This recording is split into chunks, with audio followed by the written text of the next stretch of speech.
Removing terminal cover. Using an 8mm Allen key, loosen the captive fixing securing the terminal compartment cover. Do not attempt to lever off the cover with a screwdriver, as this will damage the O-ring seal and may damage the flame path on a certified unit.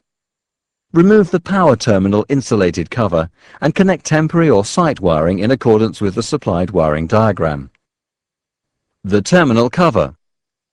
When the actuator is supplied with intrinsically safe terminal compartment, the red power and blue control terminal protective covers must be fitted to maintain certification. On non-IS units, both power and control covers are red. Cable entry. The cable entries are tapped either 3/4 inch NPT or M25. Remove any plastic transit plugs and make off cable entries appropriate to the cable type and size. Ensure that threaded adapters, cable glands or conduit are tight and fully waterproof.